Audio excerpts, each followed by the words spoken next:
related to how the special education aid increase in the governor's budget could impact school districts, including ours. This would be a very welcome change. So I don't know how much traction it'll get, but we are in great need of more funding for special education. Okay, thank you. Moving on to item I, revenue and expense reports for the month in February 2021. Okay, we'll take a look at the revenue report first, if you'd like to open that document. So this is the revenue report for February 2021. For the general fund 10, revenues, our total was $14,358,334.84. I just want to note that that includes our February tax, property tax levy. Some of those revenues have been coming in. And then also I just wanted to quickly note that if you take a look at all the different line items, you'll notice the admissions amount for this year is down considerably, obviously, because of, not having spectators and such, so that revenue source is down. Also down is the investment interest amount, which was projected, but I just wanted to note that that is lower than it was last year at this time. And then our fees and rentals item is also down, and those include everything from sports and activities to academics and all the various fees, student fees that we collect. That's slightly down as well. And then for Fund 21, that's our gift donation fund. The total there is $247,531.77. And then special education, our total revenues there are $1,221,934.65. And then in the month of February, we did receive our fourth special education aid payment. So then our next report, if you'd like to open, would be the expenses by function report. So for the month of February 2021, our total expenses for the general fund 10 is 45.78%, compared to 44.45% last February. And then our special education fund 27, we're at 51.25% this year compared to 51.89% for last year. And then food service, we're at 55.74% compared to 55.66%. So overall, pretty close to where we were last year at this time. And then the last report are expenditures by object. This is all funds, not just the general fund combined. For this year, we're at 59.37% compared to 49.72%.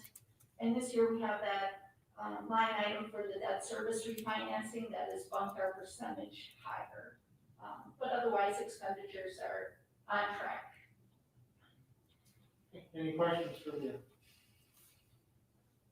Tanya? No, I don't, sorry. Oh. I'm good, sorry. Okay, thank you very much. Moving on to letter J, monthly employment report is there for your information. Any questions on that? Okay, we'll move into the personal consent agenda. Action to approve personnel actions. Is there a motion? Jim, is there a second? Penny?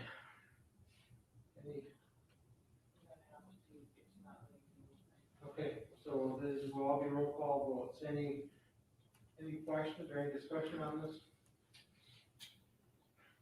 Okay, Jamie. Kenny? Yes. Chris? Yes. Tanya? Yes. Clint? Yes. Amy? Yes. Sherry? Yes. David? Yes. Jim? Yes. Tricia? Yes. Okay, motion passes by unanimous vote, 9-0. The consent agenda, you were not able to pull that out, were you, Jamie? So item 4 is still in there, that will be pulled out and placed on the action agenda at the end of the, move down to letter K on the action agenda. Is there a motion to approve the personal consent agenda, the consent agenda? So moved. Clint, is there a second? Jim? Any discussion? I'll just run through it. Yeah, we can't open it. You can open it up. Oh, really? I can open mine. It must be the board doc server. I refreshed mine, but I can open it. I'll run through it. Okay, thanks. Number 1, minutes from our regular board meeting February 8th, 2021, and from our special board meeting February 22nd, 2021. Financial reports, number 2, that the board approved general fund checks in the amount of $1,932,169.36.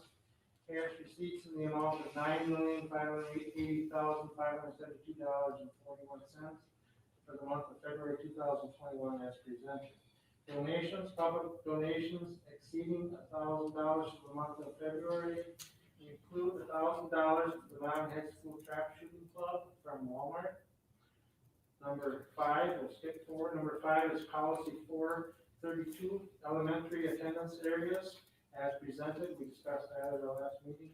Number 6, employee handbook revision, administrator substitute pay, that was discussed at our last meeting as well. And 7, certification of school safety drills as presented. Any discussion? Okay. Jamie, we're ready to vote on the consent agenda. Start with Chris. Yes. Tanya? Yes. Clint? Yes. Amy? Yes. Charlie? Yes. David? Yes. Jim? Yes. Tricia? Yes. Penny? Yes. Motion passes by unanimous vote. Moving on to the action agenda. Our first item 4A, action to approve addition to the staffing plan for 2020-2021. Is there a motion to approve? Kenny, second? Second. Charlie. This here we discussed, actually, Joe, this is new, or we can get back to your chair.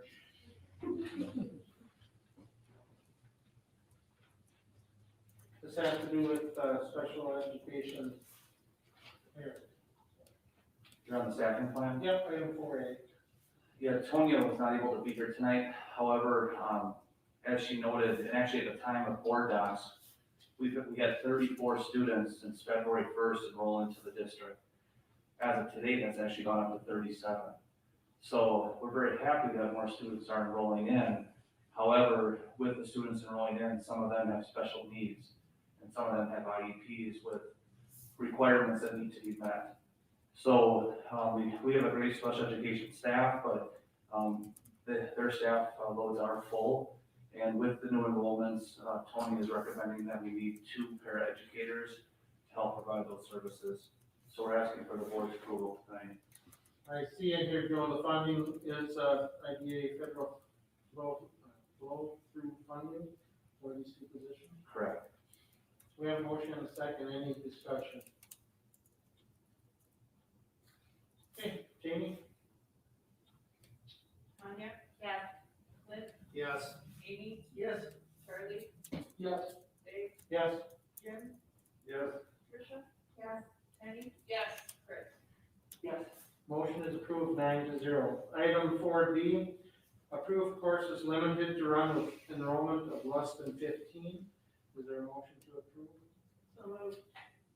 Amy, is there a second? Chris, discussion?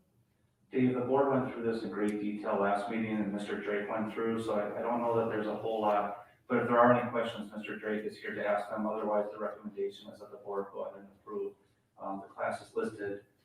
Yearbook, music theory, jazz band, bass chorus, advanced theater technical, advanced theater acting, water safety, AP US history, and French 3. How many board members still cannot access anything? Everybody can see it now? Yeah. Oh, good. I forgot that. Any discussion? As Joe said, we did talk about this quite a bit at our last meeting. Can you imagine teaching a class and then, 20 students, then all of a sudden your tech goes down? Okay, Jamie? Oh, Clint, Yes. Amy? Yes. Charlie? Yes. Dave? Yes. Jim? Yes. Tricia? Yes. Penny? Yes. Chris? Yes. Tanya? Yes. Motion carries 9-0. Item 4C, action or approve MHS participation in spring sports and student activities. Is there a motion? So moved. Kenny, is there a second? Charlie, you have a motion and a second? Joe? The sports being recommended tonight are softball, baseball, track and field, boys golf, girls soccer, and boys tennis. Also, other upcoming student activities that are notable would be NHS induction and spring music concerts. I did talk to KT Gallagher today. When you look at the numbers for Dunn County, they continue to move in a great direction. If you look at the nature of the spring sports, really girls soccer is the only one that would be considered a, more of a contact sport. KT still has some concerns with contact sports. The activity level in Dunn County still is listed as high, even though we are looking at moving down that trend. So she stopped short of recommending it like she did in the fall, but she does recognize that she's anticipating that most schools will be moving forward with sports. She encouraged us to continue to offer the opportunity for families to self-transport. She thinks that could be a good mitigation along with the other mitigation techniques provided by the WIA. Any questions? Charlie, sorry. As far as self-transporting is concerned, are the families required then to self-transport, and what happens if a student doesn't, if parents can't get off of work or something like that, what do we do in that case? Yeah, that is difficult, and in our other sports offerings, we have not required self-transporting. There are too many situations where students do not have their own transportation, or families are not able to provide it. Typically, we would not allow self-transport. There are risks that come with that as well. But I know that in the fall, we did have some situations where self-transport was appropriate and it was effective. I think most students will still ride district transportation, but providing an opportunity to families is one more thing that we can do. Is there any restrictions on spectators at like baseball, softball games? We don't have a spectator guidance created yet for the spring. We do have a little bit of time. Because it's outside, it definitely will be easier than inside. But because it's outside, it will also be more difficult because in many of those cases, we don't have the structured seating. I would envision where there is structured seating, like behind home plate at the baseball field, that would be marked to ensure distancing, if distancing is still required at the time games are able to be played.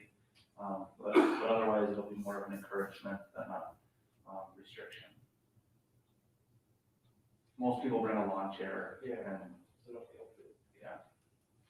Any other questions? Okay, Jamie?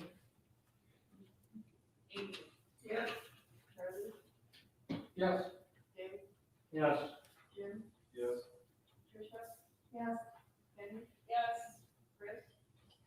Yes. Tanya? Yes. Clint? Yes. Okay, motion passes unanimously 9-0. Item 4D, approve MHS prom. Mr. Drake has been busy. Is there a motion to approve? Sure. Clint, is there a second? Chris? Okay. Mr. Drake's been busy working with the advisors and the students on developing a prom plan for April 24th. At this time, and talking to my colleagues, most of the schools around the area are planning to have a prom.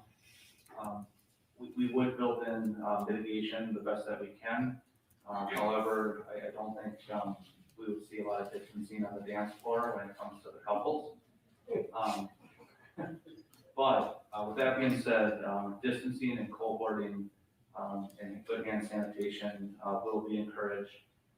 We will also will be streaming the Grand March instead of packing the place with parents and families. There will not be spectators. We will live stream the Grand March.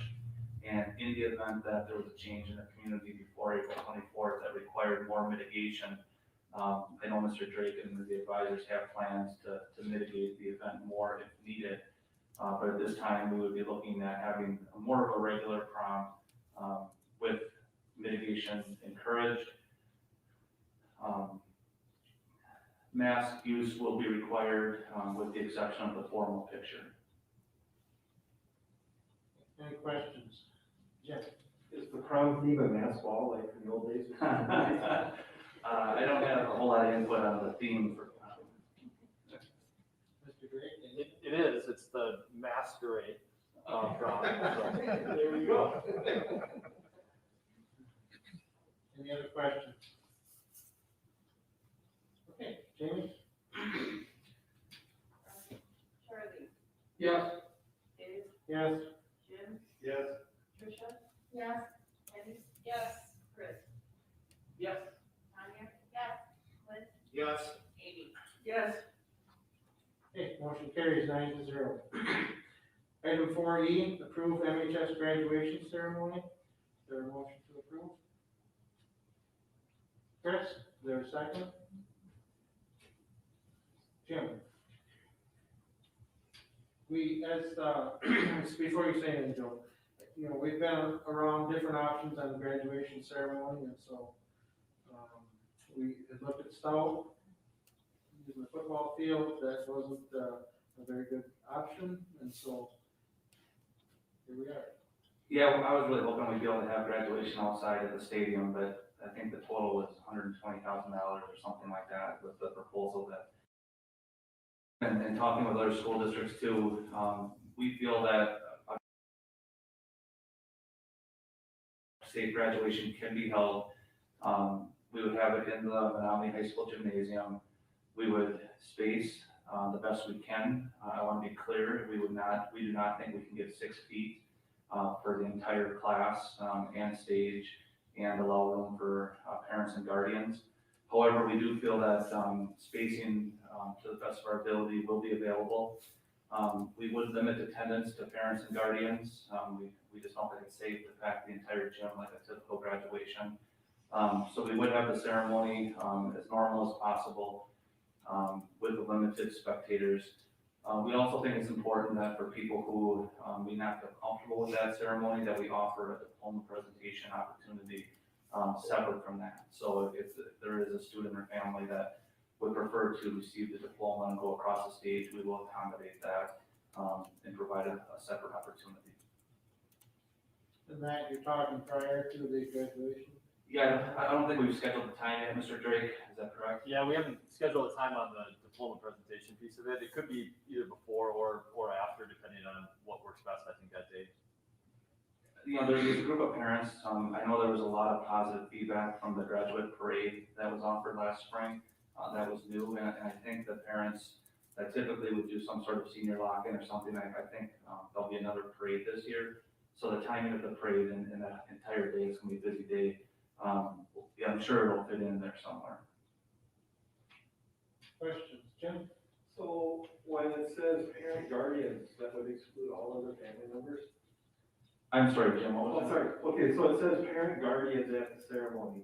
That would exclude all other family members, siblings, grandparents, et cetera? Yes, unfortunately, with the capacity of the gym, we don't feel it'd be safe to have, a certain number of tickets per graduate. We're anticipating about 250 graduates. So with parents and guardians, we could already be looking at another, 500 to 700 people. Chris? Is that, just thinking, is that preferable than, doing 2 separate graduations? So, I'm just thinking like, okay, so we have the potential change if there's, a change in the community for COVID with the prom. Would you have a similar plan in place so that, okay, if snow is necessary, we can 6 feet, we do like a stacked graduation, we do, A through L first, and then you do it through the second, and it might be nice if we found a way, I don't know if you consider this a drop out. But I mean, sometimes it's nice to have the grandparents and like the family there, and if you did do a staggered graduation ceremony, that might allow for more family participation. I don't know if it'd be worthwhile to get, community feedback on that. Or if it's this stage of the game, we just have to make a decision, and this is where we're at. We're kind of at the decision phase. We did talk about a staff graduation. We even talked about having 4 graduations if we needed. But ideally, we would have the entire class together. So what KT Gallagher suggested in all these plans is to make sure we have what she references a kill switch. So our kill switch would be to do something similar to last year. So in the event that it's not safe to have 700 spectators come in, what we would look at doing is doing a distance graduation with just the class. If we just had the students in there, then we could space them out in the entire gym, have the ceremony with just the students and stream it, and then do a diploma presentation similar to last year where the families could come in essentially one at a time and watch their graduate go across the stage.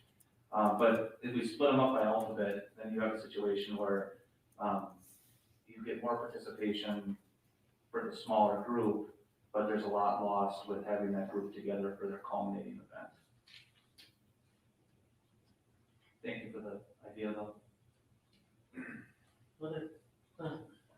You're planning it, but just gonna echo what Chris said, I gotta share my own experience. I would be very disappointed if my daughter's siblings weren't able to attend it, so I know we're doing the best we can, but sometimes it's kinda nice, especially since we're a family that all shares the same germs and whatever else in our household, but, it'd be nice for my younger daughters to see my daughter graduate. Fortunately, my daughter's a junior, so hopefully this thing's done next year, but I gotta voice that concern, because I know there's families out there that's an issue, or even grandparents. I feel bad if my mom wasn't able to see my daughter graduate in person. I guess the question I have, could you see a scenario with the guidelines the CDC issued today and more vaccinations where that could change before the end of May?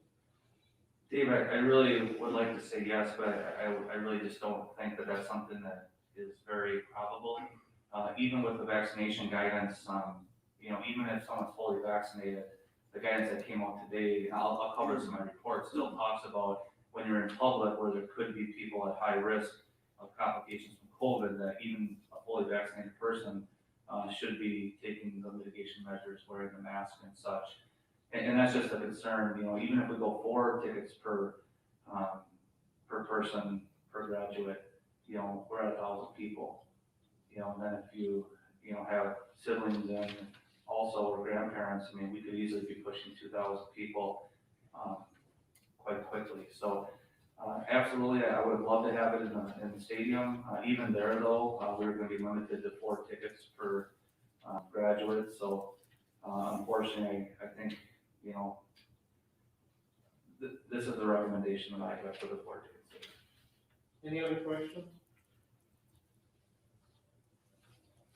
Okay, Jamie? Yes. Jim? Yes. Tricia? Yes. Penny? Yes. Chris? Yes. Tanya? Yes. Clint? No. Amy? Yes. Charlie? Yes. Motion is approved 8-1 for in-person participation. Move on to item 4F, approve the clean energy resolution. Is there a motion? Jim, is there a second? Chris? Any discussion? Okay, so I received several suggestions for changes, and if you pull up the resolution, I put them in there in different parentheses, so the board can decide which changes or suggestions they were interested in doing. So the first one comes in the third whereas, and it says whereas the district has already taken deliberate action to reduce energy consumption and lessen its carbon footprint. And then the suggestion is to delete the rest of that, and the financial benefits and savings of transitioning the district's energy portfolio to clean energy far outweighs the cost imperatives of not doing so.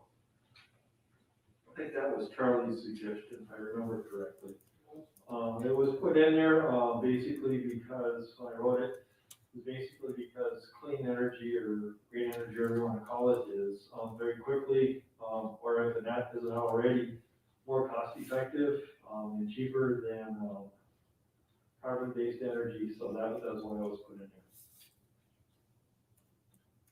So I guess it's kind of the board, so to the board, I mean, do you want it in, out, whatever, that's kind of, like, I just put these in here so the board can, it's like the board did decide, so. That's for a board tonight, so how would you like to proceed, I guess? I guess if you wanna go through the whole resolution, anything that, Okay, all right, yeah, the motion was, you made the motion, Jim, is that to approve it as it's printed or with the deletions in it? well, I guess I put it out there for with the suggestion changes for the board, because to me, it's the board to make the decision on the changes get made or not. So I guess the way it's written, we have to decide that, so we go through one by one and decide if we want this in or out, and then we move on to the next one, and what we end up with, we vote on at the end. Kind of like a markup on the bill. Charlie, So what is the motion on the table then?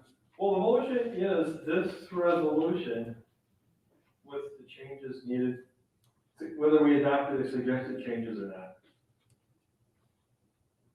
Because that's the way it's written, so there's suggestions, do we take the suggestions or do we read not? They kind of all have to be tackled individually.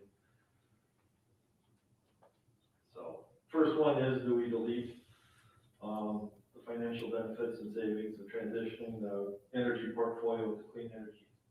Or not? We want to ignore the fact that we'll save money by doing this. this is, Chris? I can see that it's a more persuasive document if we leave it in, but if the deal breaker for Charlie, I don't feel it adds necessarily anything of substance that we can't accomplish by removing that last statement. So I don't think that would be a good way to go about doing that. Because the last time we had a resolution that almost passed, we didn't really understand what the effects would be. So if this is the deal breaker for it, Charlie, I would say let's cut it. If it's not, then maybe have some discussion about what we'd like to see. Well, whether it's a deal breaker for me or not, I don't know. It matters in that, it can pass with an 8-1 vote or, 5-4, whatever. From my point of view, I made the suggestion because the suggested change, because I don't necessarily agree with it. To Jim's point about clean energy outweighs the cost of the imperative of not doing so. The cost of the energy is going down, yes, but the cost of the investment necessary needed to make so that you can take advantage of that clean energy is still a big investment. So once you make that investment, yes, I agree, but it doesn't really outweigh the cost of not doing so. So that was my reason for deleting it. David, I think you're gonna have to run this one. Yeah, to me, this is clear as mud. You can do it though. Joe? This is the board's, peer review, obviously, but maybe one suggestion would be is to clarify the motion as to whether or not it includes or not includes all or some of the changes, and then amendments could be made on each item. Unless you want to have a discussion, then resubmit a motion. Yeah, I guess I figured, I wanted to kind of avoid having to do a motion for each one of these suggestions, but maybe that's what we need to do. I think we're gonna have to decide if the comments are in or the comments, one way or the other. Yeah, well, I guess if we could do it by consensus, like, we want this one in or out, I guess. Charlie made the suggestion, if you want it in, we'll do it, if you want it out, we'll take it out, I guess it's kind of a 50-50 thing. And of course, the cost of the equipment to run the clean energy is also decreasing, it may not be cheaper than carbon-based stuff right now, but it's going to be soon, so, either way. From a parliamentary procedure standpoint, you've already had 2 discussion points, and I can see there's no way we're gonna get through this without suspending the rules. Is there a motion to suspend the rules on this agenda item? We require a 2/3 vote. Jim, second. Chris? Jamie? The motion to approve this would be, it requires a 2/3 vote, so at least 6 people have to vote for it, and it would allow more discussion by individual board members on this agenda item. Sorry. So we're voting on suspending the rules. Yes, for this agenda item.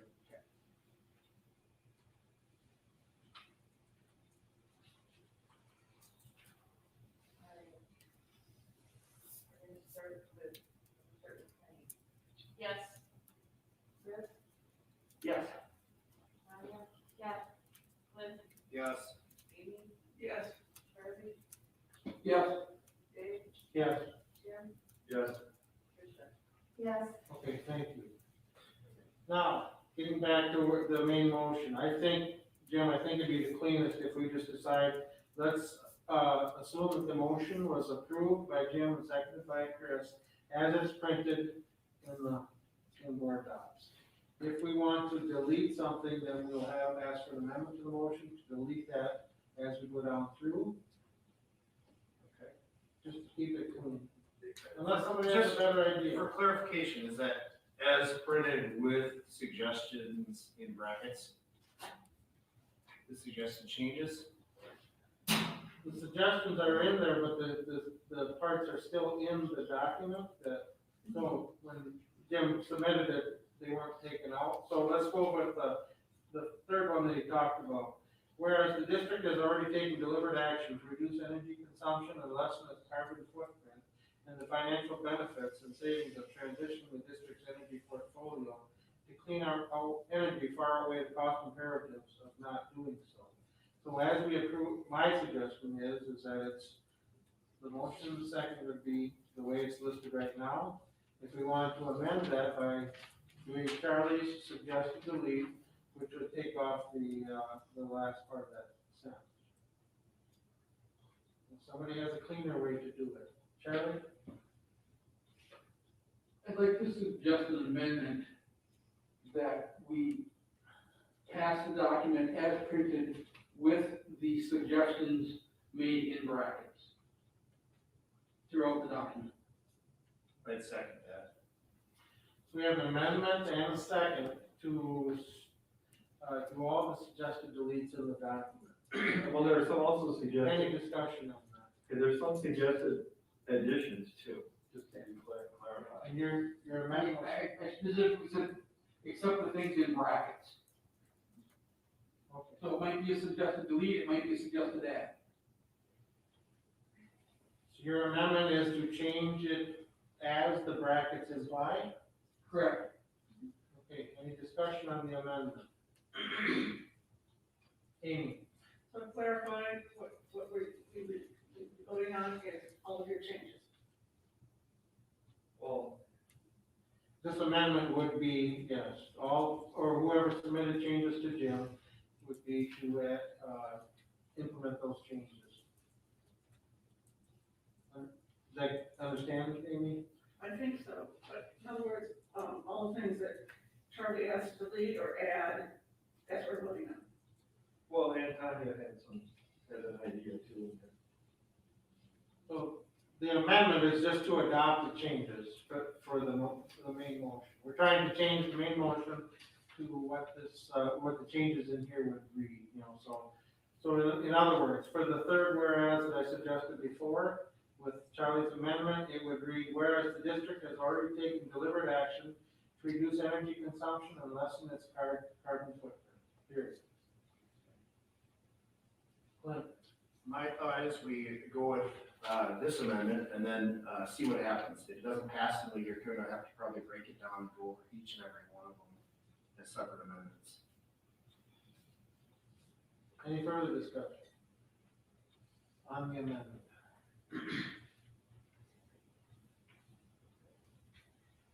Okay, So we're just voting on the amendment, not the actual resolution as a whole. correct.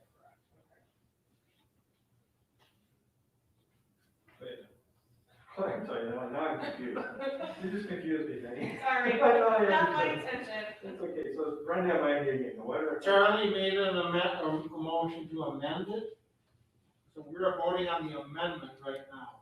So if we pass Charlie's amendment, then it changes the main motion that you made, and then we'll go back to vote on the main motion. Right now, we're voting on the amendment, rather than accepting the document with no changes, which is what the main motion was. Charlie made a motion to amend it by enacting the changes that were listed in the document. That's his amendment. If that amendment passes, then we'll go back to the main motion and pass it with those changes. Okay, I think that's, okay. That's confusing. Yeah, it is. I was trying to have a discussion with it on everybody. I know, Which is why it might have been better not to have a motion on this one and just do a Yeah, free-for-all discussion. Okay, so we have an amendment on the table, or on a motion on the table to amend the main motion. It's a pleasure to the board to have a long drawn out discussion, I'm more than happy to do so. Well, right now we have an amendment, a motion to amend it on the table. I can withdraw my amendment.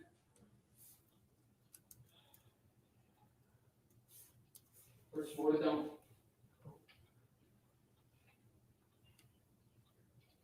I think we're gonna go ahead with the amendment, unless you're formally requesting. So we have an amendment and a second. Any further discussion on the amendment? Chris? The only drawback is that it's gonna make it a little bit of a nightmare for us to, maybe we should actually state every amendment and resolution that cleanly. Virginia and for ourselves, we know exactly what we're voting on. So some of the amendments don't make, it changes significantly, and it may be easier and cleaner to do them all at once. But it doesn't necessarily read actually well, by just sticking the amendment in, like, in the address results, which is on the area established to be involved. Electricity needs to be managed by 2035, 75% by 2040, 100% by 2050. So that changes significantly the statement that's going on there, and we should have to acknowledge each one of those. So it probably wouldn't take much longer if we just did an up and down vote. Like, we want to keep this amendment, and we all just voted on it, then we just go through each amendment, every line, so we're very clear on exactly what we're approving. So That's that's our discussion, now pleasure. we're gonna vote on this. To be perfectly honest, so we have a motion, we have an amendment on the floor right now. If that's where everybody's at, I would almost say that this needs to come back as a discussion item, and we should go through it again. A discussion item rather than an actual action item.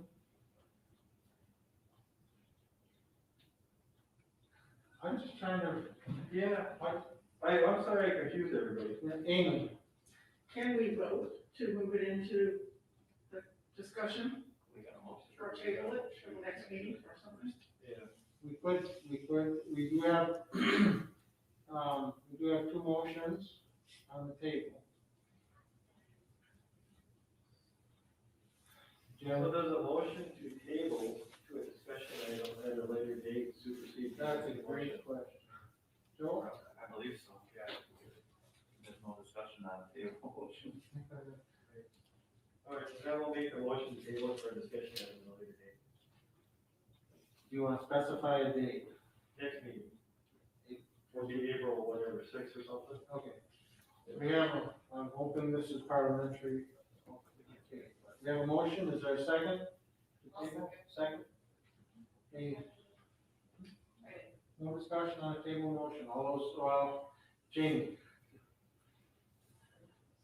Motion to table. We're going to start with Chris. Yes. Tanya? Yes. Lynn? Yes. Amy? Yes. Charlie? Yes. Dave? Yes. Jim? Yes. Tricia? Yes. Penny? Yes. Okay, unanimous, we will table it till our first meeting in April. Moving on, our next agenda item is, approved policy 733, energy management. Is there a motion to approve? And If the board would like to table this to the same time as well, we could do that as well, or we can tackle this tonight, fine either way. Charlie, I move to approve. we have a motion to approve, is there a second? Second. Tanya, discussion. Charlie? Well, I received some requested changes from Jim and from Chris. Went through them, accepted a few of them, did not accept others. And one of them I know that Chris made, I changed the wording slightly, but I think it got to the point that Chris was trying to make. So it is what it is, I guess. Everybody's had a chance to read it. I think it's useful for the district. I think it'll help us to give some direction to our folks in facilities and get us down the road of being more efficient, as well as further down the road of clean energy as well. I will point out, Jim, you also had a handout tonight. Yes, so I would like to make a motion to amend this as printed in this handout. We have a motion, is there a second?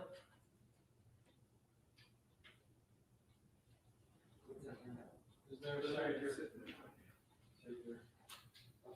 Is there a second? Amendment dies for lack of a second. Second. Oh, okay, we have a second. Any discussion?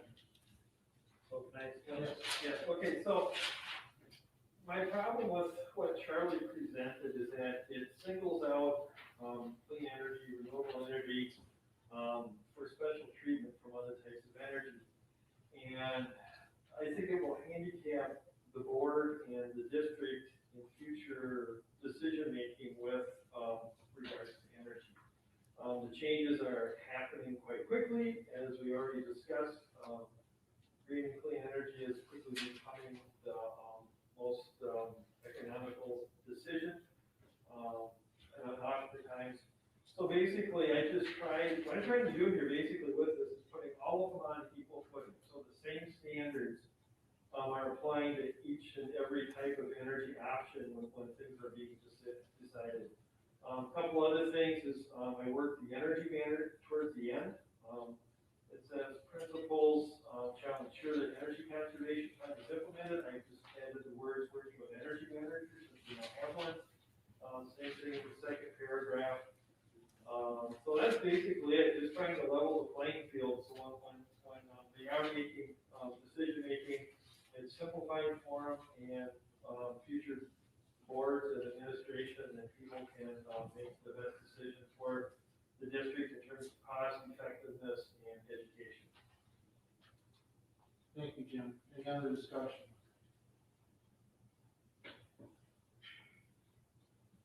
Okay, Chris? This was brought up at the last meeting, and Charlie actually brought it up too, the multiplier of 1.25 is sort of arbitrary. And it's not based on any, like, clear directive as to why that is preferable to anything else, and that kind of limits the ability for the district to make decisions.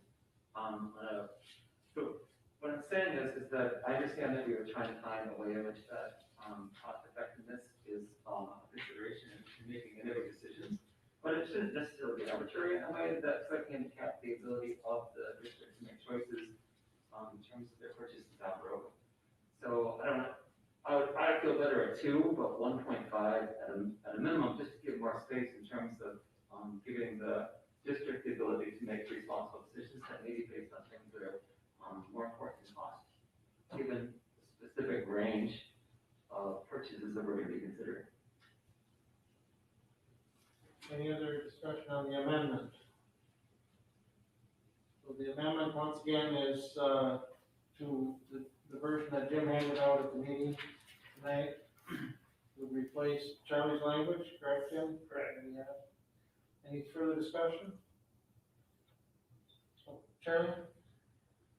To Jim's point on placing things on an even playing field, the reality is things are not on an even playing field. For instance, we have a boiler that burns natural gas at the high school. To replace that boiler with something other than something that burns natural gas is going to be expensive. To replace that boiler with a natural gas boiler is much less expensive. I'm not saying that we shouldn't look at a renewable device in that situation. That's what this is about. But to put it on the same playing field, we have to have a boiler, we have to heat the building. We have to have lights in the building. There are certain things that we have to do, whether they're renewable or not, we need to heat and cool those buildings. So to say that we're not on an even playing field is just, you're right, we're not. We're just not, and we're not going to be in the near future. Eventually, yes, it's going to get there, but not in the near term. So to strap the board with the necessity to always, and to strap our facilities folks to having to do that research each time when they know intuitively that device isn't going to work practically and pay for itself practically, it just doesn't make sense. They're not on the same plane. And Chris, to your point of 1.5 to 2, I really struggle with why we would pay double for something than we would otherwise pay for it, whether it's renewable or otherwise. I really struggle with that as someone who, we need to be a board that looks out for the taxpayers as well. So to say to the board, to the taxpayers that we're going to buy something that's 2 times more expensive, I struggle with that, or we're going to consider it in this case. That's tough for me. So that's why I left it. An amendment certainly could change it, but that's why I left it where it was. Well, let me respond to that. Clint first, and then. Kind of a clarifying question, Charlie, and I know you've looked into this stuff. The high school is a great example of boiler. To replace it with something other than natural gas, what is our option right now? Geothermal. Essentially, it would be geothermal at this point if you want to be clean energy. And you kind of touched on it, but for the community and taxpayers, what is the difference in price in today's money if we put a geothermal unit in it instead of a boiler unit? Roughly. I know you did the math on it. My recollection says about $1.5 million.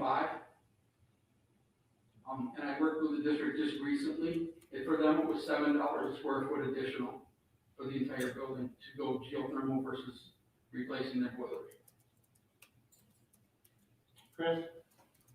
I think we disagreed on the payback on geothermal over time too, but that should be factored in too in terms of what that first looks like over the.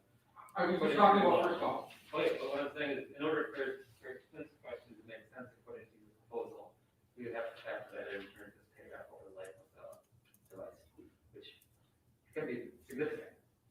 Also, when you asked the question about why I wanted to make that choice, I'm not really necessarily thinking about like always big purchase decisions, but there could be a really good reason why we want to make investments in solar or alternative sources, from making contributions to the grounds themselves, like a solar garden, or you may want to have some other type of purchase you're going to make that can be used in terms of promoting green energy in a science class, or maybe out at the environmental site. And to make one statement that the multiplier 1.25 can handicap you for making another expenditure that might be worthwhile for a learning experience for the students or for the community over the range of spaces that we have in the district. So that's why it may be best to maybe make it more of a guide, as you've done, and maybe take the specifics of the multipliers out, so they aren't so restraining in certain situations. I completely agree with your first statement about we don't want to restrict the educational environment. A solar garden is a great example. I tried to accommodate that at the end of the second paragraph. Energy management initiatives shall not restrict learning opportunities or negatively impact the learning environment or overall educational experience. Ongoing planning is necessary to understand what is practical. My hope was that the solar garden would be covered by that, so that wouldn't necessarily be part of this plan. That's more of an educational piece. It's a curriculum piece. That's Brian's thing, not Kevin's thing in my mind. Okay, we're still discussing the amendment, Jim? Okay, so couple things here. First off, you said that it would be unfair to force, the buildings and grounds people to like consider all these options, but it actually doesn't say that. It says all options, it doesn't say that they have to do all the options, it just says all options towards a simple payback is calculated to be less than 1.25. Use shall be considered, the renewable and sustainable option shall be chosen if the simple are equal or more cost effective. So in other words, if you're looking at a geothermal and the payback isn't there, and it's not more cost effective than keeping a gas boiler, then the gas boiler will be chosen. So this isn't forcing the district in any way, shape, or form to spend a whole lot of money on pie in the sky stuff. It's a very practical thing. Okay, Jim, Charlie, Chris, have both thought twice on this, Clint? I have a follow-up, Jim, for that one. I guess, and Chris kind of touched on this as far as his criticism of me, but on simple payback calculations, do we set a date as far as, let's say the high school boiler, for example, it's gonna cost 1.5 million, is there a payback over time, obviously in energy savings, that would be acceptable as far as putting a formula in there for the calculation for this?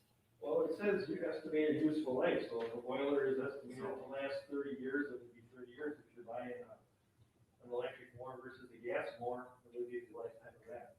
So there's no one set answer, it depends on the piece of equipment. Joe, anything to add?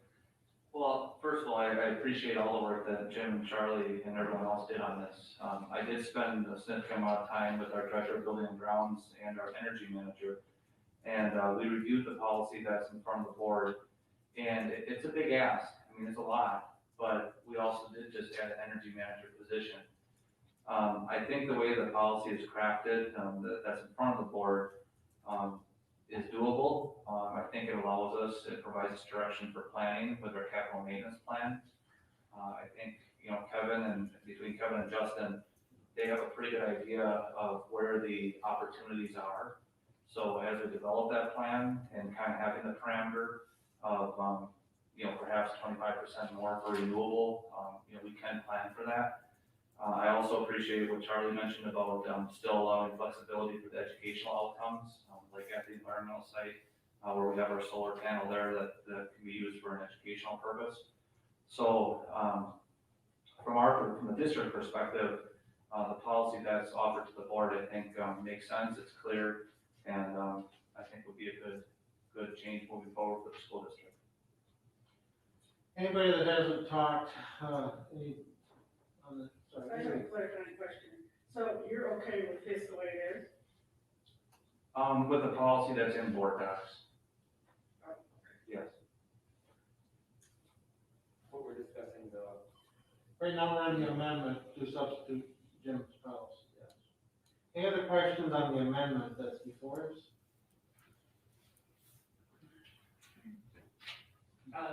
Just a question for Charlie. So I don't think anyone disagrees that any of the substance of what we have here, what if we just change? Sorry, just could you step up? Would you be okay if, just a simple change in nomenclature, like when it says may only be chosen when simple payback of the equipment is calculated equal to or less than the estimated useful life? Would it be just change it to slightly more ambiguous language to the direction that we're looking for? So they have to give the calculations based on cost effectiveness of potential purchases, but instead of making a mandate as what they have to do, we make it into a may be chosen instead of a must be chosen. So that way it preserves all of the integrity of the calculations you're looking for, but gives the district an out in terms of making a decision in terms of what's best for the district. So it's really just that one paragraph that says may only be chosen. The first bullet point, Chris, or the two bullet points? I'll go there right now. Capital equipment shall. Are we on Jim's or are you on Charles? They're both the same. They both have the same stipulation as well. May only be chosen. And it's right after the capital equipment bullet. And then you get this sub bullet. And both Jim's and Charlie's say may only be chosen. And I was wondering if both of the persons made the motion and the amender would be okay with just changing that to may be chosen, or it should be chosen, or could be chosen, or would likely be chosen, rather than saying must be. So you're talking about the renewable and sustainable options? sub-bullet, where it says renewable and sustainable options may only be chosen with simple payback, or the equipment is calculated to be equal or less than the estimated useful life.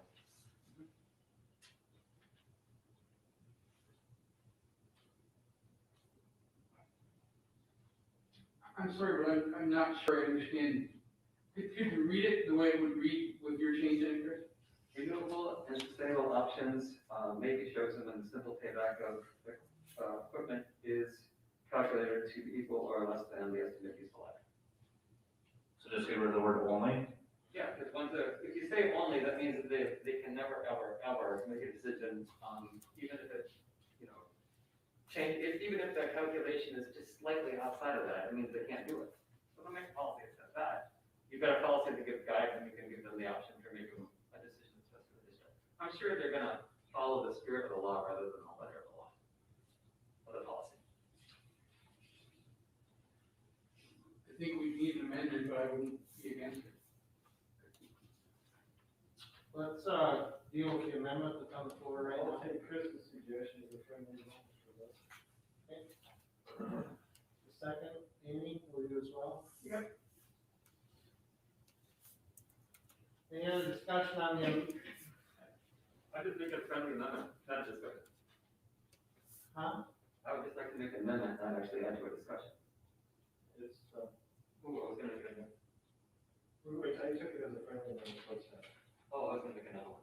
Oh, And this is just to change the multiplier from 1.25 to 1.5. No, I think that'd have to be us for both, I think. Well, I'd like the opportunity to Unless people agree to it. can I ask a clarifying question? Charlie first. Well, actually, okay. Go ahead. Well, my clarifying question is, with the multiplier, your 1.25, if you move it to 1.5 or 2.0, does that make it more costly? And if you move it the other way, so to 1.0, is that gonna be less costly? You see what I'm saying? With the multiplier, the bigger the number, the more expensive it is. So the longer the payback, or the smaller the number. the longer the payback, the bigger the number. That's what I thought. Okay, that's what I wanted to make sure.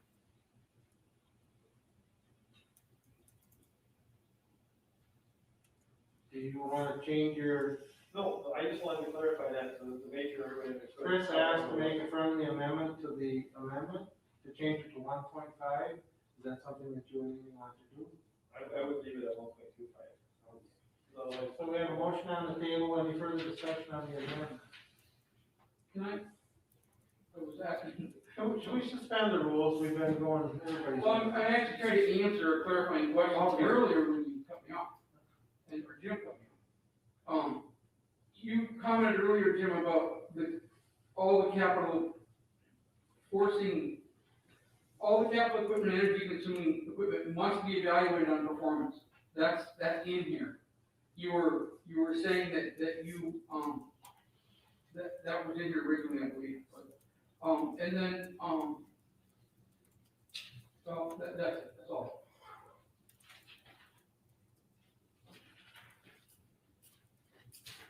We have an amendment on the table to change what's in board docs with Jim's version that was handed out today.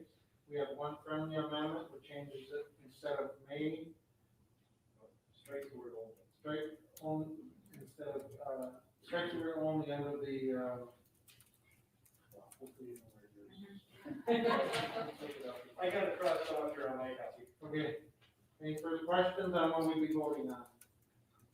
The vote then will be to change, to amend the main motion to accept Jim's version rather than what is in board docs. Okay? Okay? The yes will be to make the change, no will be not. Chris, Yes. Tanya. No. Clint, No. Amy, Yes, Charlie, No, Dave, No. Jim, Yes. Tricia, Yes, Penny. No. Motion fails on a 4-5 vote. Okay, we're back to the main motion. Approve energy policy 733, energy management. Any further discussion on the main motion as presented?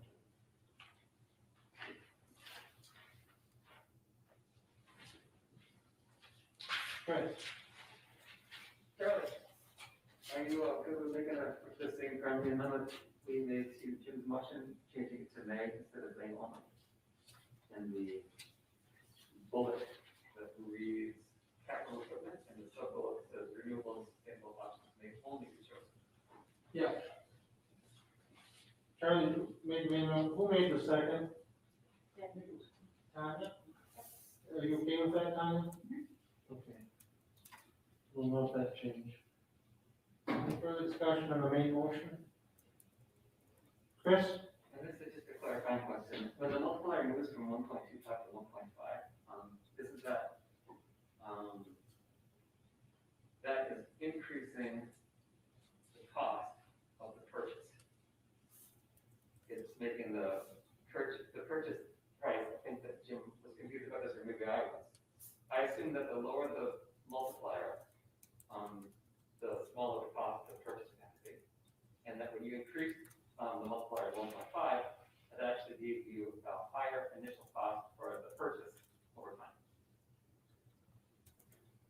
It's not just about the purchase cost. So if your cost goes up, if your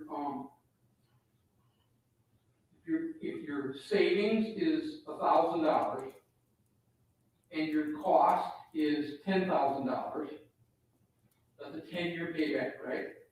Simple payback, okay? But we would allow 1.25 or a 12.5-year payback to still approve. So we would allow $12,500 on $1,000 savings. Make sense? If you raise the cost, say it was $20,000, your payback was a lot higher. Say it was really strong payback, you could actually bring it down under one as well, you know. That would be cool. Do you have another question, Chris? Yeah, so for a lot of renewable energy, they're gonna have like a long life. So for like solar, so that would mean that it would seem like that adjusts what your payback schedule would be. And it seems like we were all benefit from increasing the multiplier to 1.5 to better understand the life of clean energy options that this policy is addressing. If you increase the multiplier to 1.5, you're increasing the costs. You're saying that, say we buy solar panels, they cost us $100,000, just a rough figure. The useful life is 25 years. Like, if we ran with 1.5, now it would take us 37.5 years to capture that initial investment and savings from the solar panels. If we went to 1.5, what Charlie is saying is if we go to 1.25, it's only 25% longer than the useful life to still consider that renewable option. So to give you an example, we'd be at, I forget the exact numbers you use, but we'd be paying for the thing long after its useful life.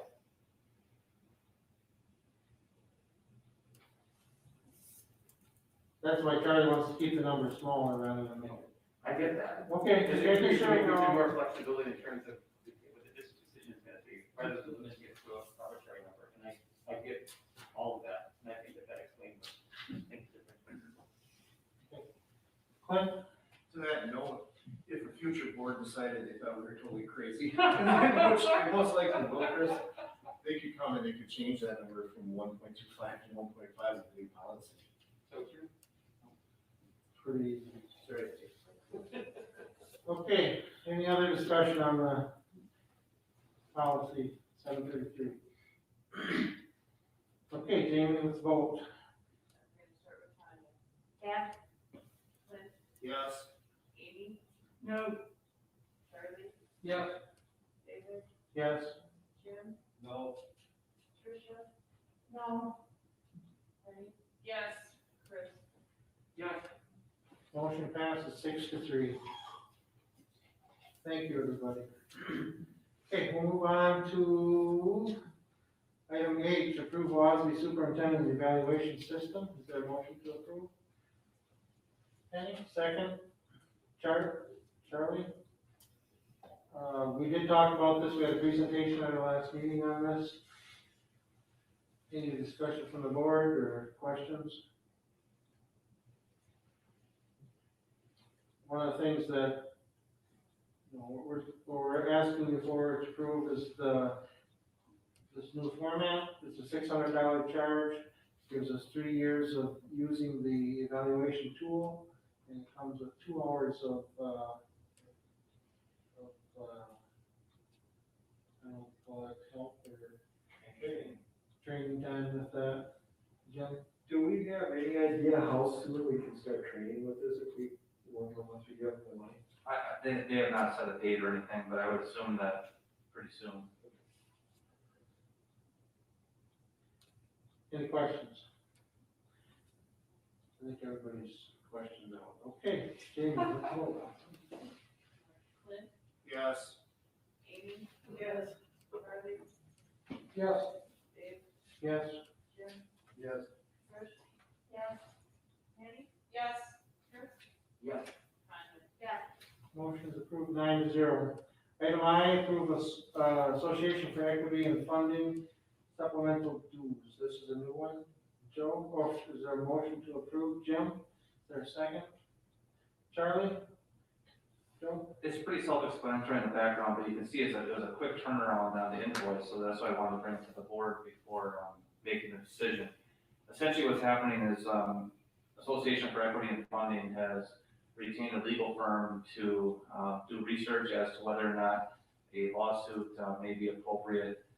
In looking at the funding system for Wisconsin schools, a previous legal decision made it pretty clear that the funding really needs to be, the funding formula needs to adequately address the higher cost of educating students with special needs, students in a lower socioeconomic status, and AEF contends that that's not happening. And I tend to agree when you look at the school levy credits, when you look at the per pupil aid, those have been 2 major funding mechanisms that have been used since the court decision.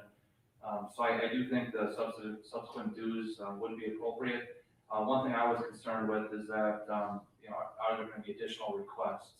And it was made clear that this does not put our school district in a situation where we would be required to continue to participate if we decided not to.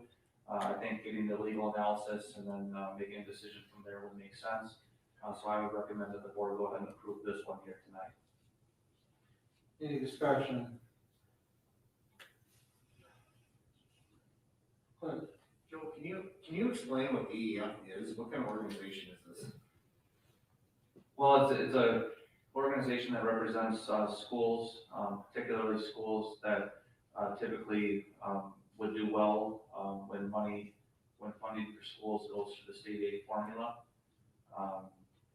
And they've been around for quite a long time. And according to board policy, our district is to belong to that group. Are they like a lobbying group or something, do you know? I'm not sure if they're registered that way or not. Do you know, Amy, some of the history of that? I do not, other than the fact that I know that the Blue Ribbon funding, that's been batted around quite a bit, you know, but I think what they're meaning is a lot of times, rural districts get cheated out of dollars sometimes, and, richer districts get more money, and so they're trying to just stabilize it so that, you know, everybody gets their fair share, I guess, and what their needs are for their certain district. I guess that's how I can say it. Thank you. Any other questions? Discussion? Okay, Jamie? Start with Amy. Charlie, has in the back. Oh, I'm sorry, I Charlie. was just gonna point out, Clint, they have a website where they explain kind of the basics of why they exist. Sorry. Okay, Jamie? Amy, Yes. Charlie, Yeah. Dave, Yes. Jim, Yes. Tricia, Yes. Penny? Yes. Chris? Yes. Tanya? Yes. Yes. Okay, motion carries 9-0. We have 2 items left on the action agenda. Item J, approve policy 345.64, physical education credit option. Is there a motion to approve?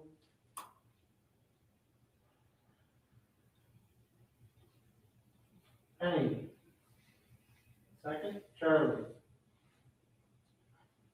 We did talk about this at our last meeting. Amy, you asked for it to be pulled out, anything specific? Or? Yes, I wanted to vote on it by itself because I'm planning to vote no, and the reason, my rationale is because I don't think, we're listening to our PE teachers. I think we're kind of, not listening to them yet, we will listen to coaches when it came to the, weight room. And so I think it sets a standard that, in my mind, in my conscience, doesn't work for me. And, also just the equity piece, because it looks like, athletes get this, and then there's other people that have other, extracurricular activities that aren't allowed to do that. So, that's why I'm voting no. Thank you. Joe, is there anything that you'd like to add on this? Just that the option's open for all students, and that, in the event, and I think Chris had a good suggestion at the last meeting, if we have a situation where there's a student, where participating in sports does not work, this policy does allow for the high school principal to approve other physical activity, that could, lead towards this, substitution. I think it's good for kids. I think it provides more flexibility for kids, in the event that they want to take additional coursework in our school. This provides that more flexibility. Jim? So I think this will prove to be discriminatory against non-athletes, which is gonna be problematic. The other problem I have with this is that, so if you're an athlete and you're playing basketball or whatever, and you take the option, to get you credit for playing basketball, you miss out on a huge amount of PE curriculum. So in a semester, you may play basketball, you may play volleyball, you may do swimming, you may do pickleball. I mean, and it kind of goes against the grain of our lifelong learner stuff, because most team sports, you don't participate in them. A lot of people don't even do team sports once they're out of high school.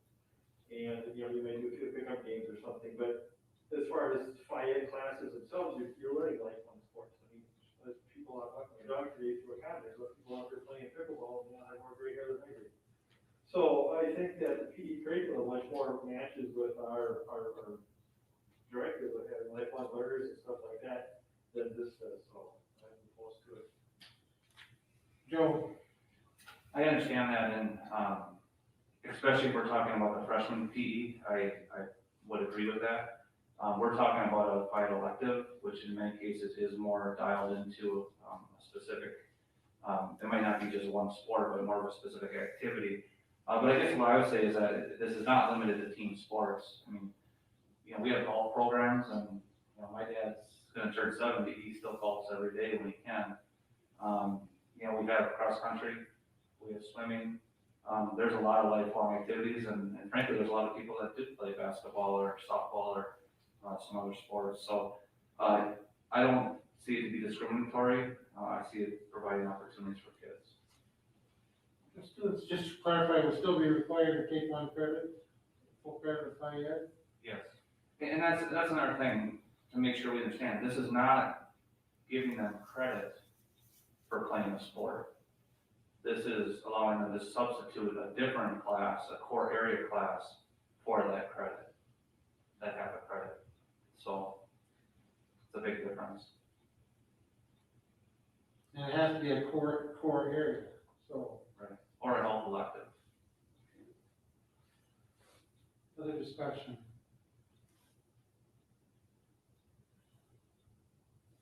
Charlie?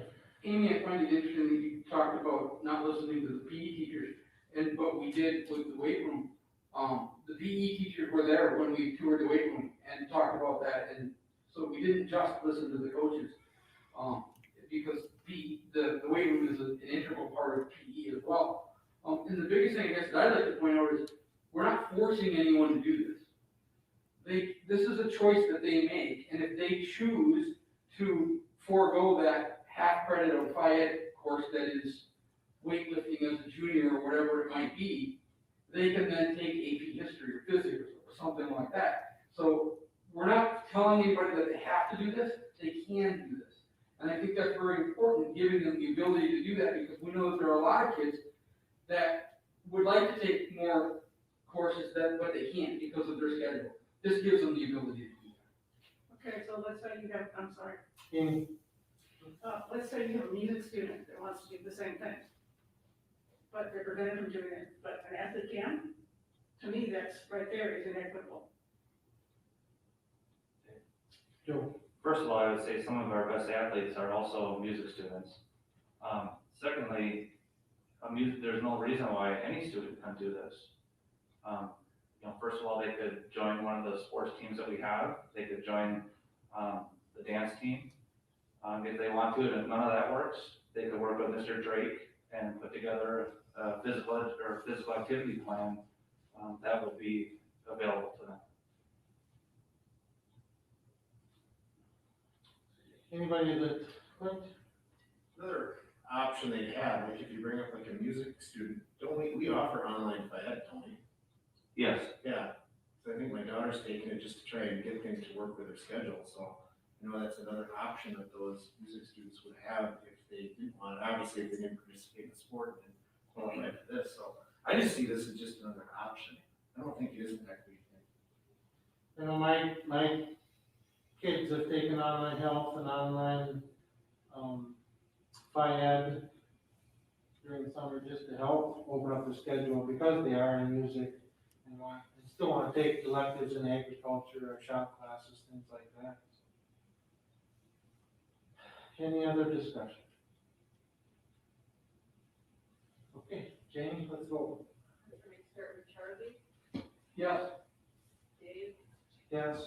Jim, Well, Tricia, Yes. Penny? Yes.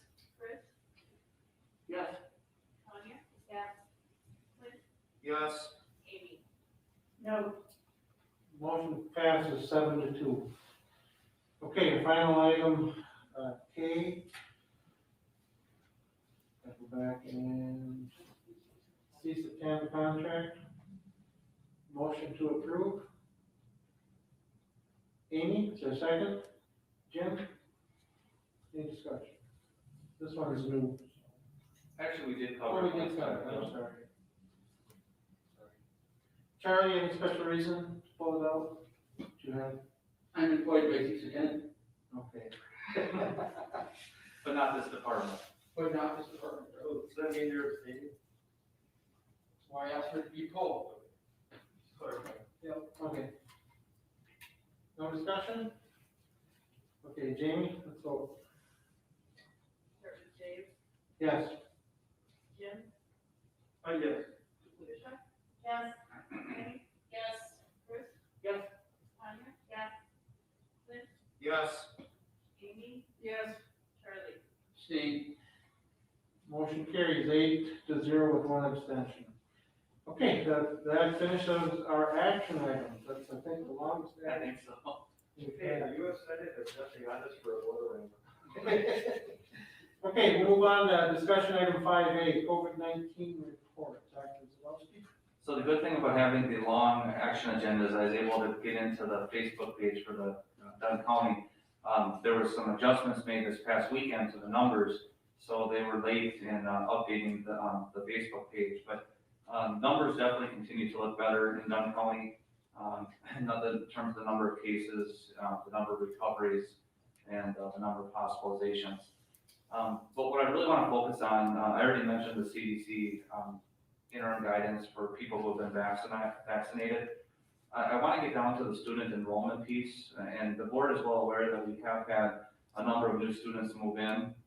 And when we started talking last meeting about planning for next year, we know that we're anticipating more enrollment, so we know that some of the mitigation that has been so successful this year is going to be much more difficult to achieve, and it's going to be a whole new challenge. We may run into that yet this spring. And, that's earlier than what we anticipated, but with the number of new students coming in from homeschool and private schools, we're just moving into the district. We are to the point where we're at capacity in several of our classrooms when we look at the 6 feet of social distancing. the good news, is that not only do we utilize distancing in our classrooms, we also use cohorting in our classrooms in grades K through 8. And with the numbers looking better, and talking with KT Gallagher, what she's really focused on right now is the activity level. And I had put a message out to the board, in talking with her today, it helped clarify it for me. So not only is it the burden, but it's also the trajectory. And in Dunn County, we haven't had many times where our trajectory, the p-value, the statistical trend, has gotten to the point where it has been up or down. Usually there's no significant change, it's just been more of a gradual change. But I put the chart in there for the board to take a look at, and you can see, as of like right now, we are in the high burden with no significant change. So the activity level is high. I would anticipate that by Wednesday, it's very likely that the burden level will go down to moderately high. I don't know if it's dropping fast enough where we'll have a shrinking trajectory. But if it's moderately high and shrinking, then we're in the medium category. Otherwise, you need to get down to the moderate category in the burden in order to get to the medium category, because then you would have no significant change. So as we're looking towards this spring, the good news is that we have not had a staff case in a month now. Our last staff case was on February 7th. And we had about 70% of our staff have already received 1 or 2 doses of the vaccine. So that's very good. But what I'm trying to get at is, even this spring, we may have to rely more on cohorting than distancing. Now, even if we have too many students in a classroom to have 6 feet between every desk, we still would then prioritize cohorting. And that's what a number of schools had to do in order to stay open when the activity levels rose, because they weren't able to get the 6 feet across the board. Now, if the activity level gets down to that medium level, then the pressure to mitigate KT Gallagher is anticipating won't be so high. So I'm really hoping that we can get the spring, get through this week, get the spring break. I'm hoping the numbers continue to come down. And then it'd be perfect if we're in that medium level as more and more students come in. But if that classroom level comes up, we're going to have to really emphasize the cohorting. Some of the cohorting has been relaxed a little bit. An example would be in the FIAD classes at the middle school. Oftentimes there's more than one cohort. When case counts were really high, the FIAD teachers really emphasized keeping those groups separate and keeping 6 feet in the different activities that they're doing.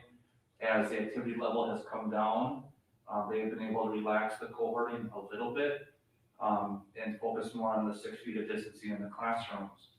But it's continuing to be a moving target, and I think this is a little bit of a preview of what we're going to see next fall, because as we look at the staffing plan, as we look at the preliminary budget, but more importantly, as we look at the space that we actually have, we would be talking about probably, eliminating the use of gyms.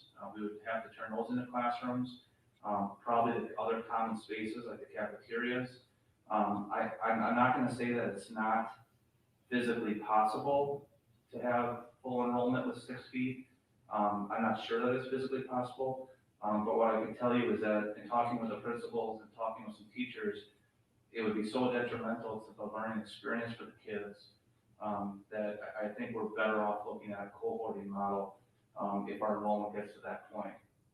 Now, if we start peaking again and we're at the point where our enrollment is that high, especially at the older grades, I think we would have to be looking at that blended model, which we never really had to use this year. But that's the other track in terms of trying to have enough enrollment space. Enough space to handle that amount of enrollment. So I guess the last thing just to talk about would be the activities. The board already approved that tonight. I know that planning is underway, and we thank you for that. You must have some questions. Tricia. So just to clarify, when you're using the word cohort and cohorting small groups, can you give an example for people to understand exactly what you're talking about? Sure. So the middle school is a pretty clear example. In a typical year, you would have your students in a class, and they would move from class to class throughout the day, and those classes may end up mixing. Especially at the high school, the cohorts mix all the time. At the elementary school, you typically have cohorts in the classrooms, but they're still mixing, especially on the playgrounds, especially in the cafeterias. That cohorting, that mixing, I should say, has really been limited this year. But that's been part of our success is the fact that we did cohort stronger in the middle school, along with the distancing.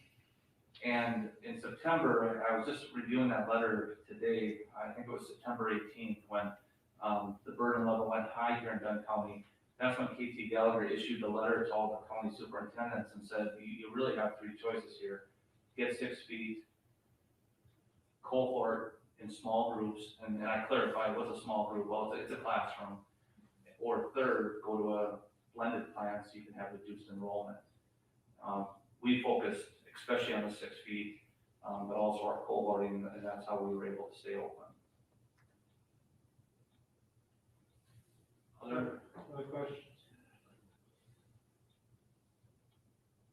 Jim? New students, when they come to the district, is there any requirements for quarantining or testing? No, there is not.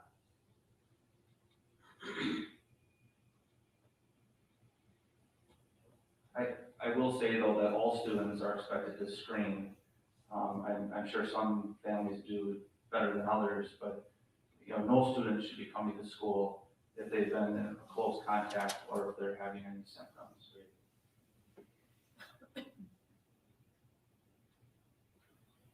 Other questions about this year before we start talking about next year? Okay. On to item B. Okay, so then as we talk about next year, and I wasn't anticipating talking about that until we got to this agenda item, until we see this enrollment spike that we're going to now. But next year, this has been my concern, and I know I brought it up at the last meeting, is I'm very concerned that, what has been successful for us this year, I'm not sure that we'll be able to replicate some of those same expectations that we're able to shift to in the fall. I really appreciate the work Jamie did in drafting up a draft of the instructional model the way that I see it working right now. We would continue to offer a full virtual option for all families. The difference there is that we are planning to run the K-8 virtual option in-house. People seem to be very pleased with the Safer at Home model that we put together towards the end of first semester. And even though it was very nice having the WVS curriculum, we think having the alignment with what we're doing in the classrooms and having more synchronous instruction is really what people would like to see. So if you look at that little icon there for full-time virtual learning, K-8 would be essentially the Safer at Home model where the teacher would be providing that service. 9-12, because of all the differences with the curriculum and all the credits that the students need to earn, we would continue to use WVS. WVS has been a virtual school partner for years, well prior to the pandemic.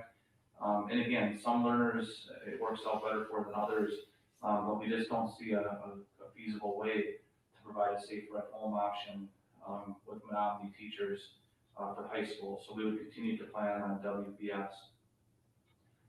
In-person learning, you know what that is.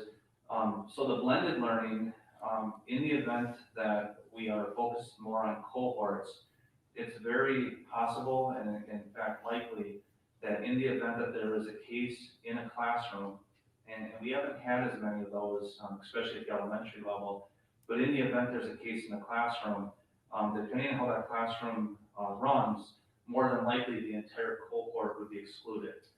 We see that in the real young grades, oftentimes at 4K or in kindergarten. But the reason why it's listed there under blended is that if that cohort was excluded, that teacher would then become the virtual teacher in a Safer at Home model. So for instance, if we had a second grade class and we ended up finding out that a student tested positive. The student had been in school in that classroom 48 hours prior to the positive test, where they could be deemed potentially symptomatic. That group would be excluded then, and they would do safer at home learning for the period of that quarantine. I think that could work all the way up through 8th grade. In high school, however, I think we would have to do anything possible, whether we're talking about using the field house, the gym, whatever, to get the 6 feet. If we're not able to do that, then I think we would have to look at an alternating day schedule, based on enrollment and having that 6 feet if the activity level is at a high level. So, in looking at this, the good thing about it is I think it focuses a little bit more on the Menomonie teachers. And I know that's something we heard with the safer home model. The other thing is I think it could make our staffing plan and our preliminary budget better with not, I'm concerned of making a huge investment of hiring all sorts of extra teachers and using all these non-instructional spaces and still not being able to achieve the 6 feet. I think this kind of sets a path for us to be able to offer in-person instruction, but still have kind of a stepped plan for how we would handle it if we end up with spikes in the fall. Jim? Excuse me. How many staff will it take to do the virtual for the younger grade safety, whatever it was? It's really independent how many students prefer that option. And we will be reaching out to families this spring. I think we'll take a look at the number of students interested. Ideally, I would say 1 per grade level. It could be more, it could be less. We could look at a multi-age section, depending on the number of students. Amy? Just to clarify, first of all, I like everything you said, about trying to keep the 6 feet and all of that. When it comes to the virtual piece for the K through 8, will that be enough time for the teachers to get trained into it? I know they did some of it this past year, but I just want to make sure that they'll be ready to go and it'll be a good fit for everybody that wants to do that. Are you talking about the full virtual option, Amy? Yeah, the virtual, like you said, that instead of using the Wisconsin for the K through 8, you were gonna just hire The safer teachers. at home? We're gonna hire teachers, or have teachers in-house do that. It's gonna be an in-house virtual school, not through any other organization but us. Right. I just wanna make sure that our teachers will have enough time to train and do that. I said, I know that they have the safer at home already, so they probably have some experience, but I just wanna make sure that there's enough time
talking about is more an entire class.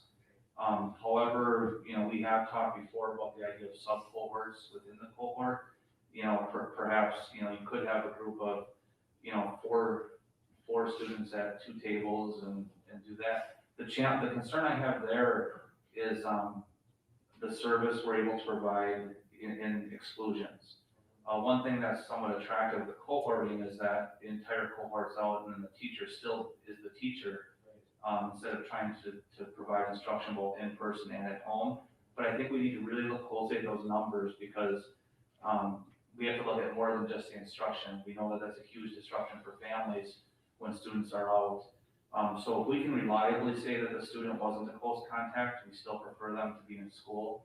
But I know especially at the younger ages, KT Gallagher has said that she's really,